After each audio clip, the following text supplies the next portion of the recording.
দেখে মনে হয় পাহাড়ি এলাকায় ঘন সবুজ বন, অথচ এটি চট্টগ্রাম বন্দরের ভেতরের চিত্র। লতাপাতা আর জঙ্গলের নিচে ঢাকা পড়েছে ১৯৬টি গাড়িসহ কয়েকশো কোটি টাকার পণ্য।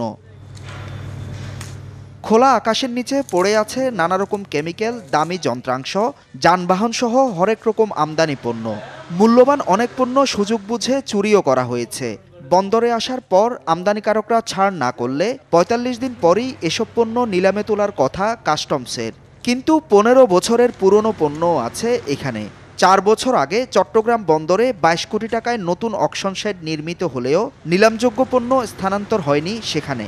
যে অকশন শেডের যে পেরিফেরি যে সারফেস, ওই সারফেস এবং এটার যে নিরাপত্তা আমার কাছে কিছুটা অপ্রতুল মনে হয়। গেল ৮ বছর ধরে কাস্টমস ও চট্টগ্রাম বন্দর চিঠি চালাচালি করেছে অন্তত অর্ধ শতাধিক, যেখানে দেখা যায় ৮৬টি গাড়ি ১৫ বছরের পুরনো। এর বাইরে খোলা জায়গায় ও কন্টেইনারে আটকে আছে ৮৬,০০০ টন পণ্য। তবে পণ্য চুরির দায় নিতে চান না কোনো পক্ষই।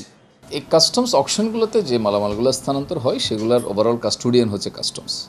তাদের সিকিউরিটি এবং যে মালগুলার ভ্যালুলেস হয়ে যাচ্ছে দিন দিন থাকার কারণে, এগুলা কাস্টমসের অভ্যন্তরীণ হয়তো ওদের নিজস্ব কোনো কারণ থাকতে পারে। ব্যবসায়ীরা বলছেন দুই সংস্থার সমন্বয়হীনতায় হাজার কোটি টাকার রাজস্ব হারাচ্ছে সরকার, নষ্ট হচ্ছে সুনামও। আমরা কিন্তু প্রতিটা ফর্মে, বিশেষ করে পোর্ট কাস্টমসের এনবিআর এর যতগুলো মিটিং হয় সব মিটিংয়ে কিন্তু এটাকে প্রাধান্য দিয়ে কিন্তু আমরা তুলে ধরি, কিন্তু দুঃখের বিষয় কিন্তু এখন পর্যন্ত এটা সমাধান হয়নি। দীর্ঘদিন পড়ে থাকতে থাকতে গাড়িটির এখন এমনই অবস্থা। উপরের কাঠামো থাকলেও কাচ, দরজা কিংবা লুকিং গ্লাস কোনোটিই নেই। এখানকার বেশিরভাগ পণ্যের দশা এই গাড়িটির মতোই।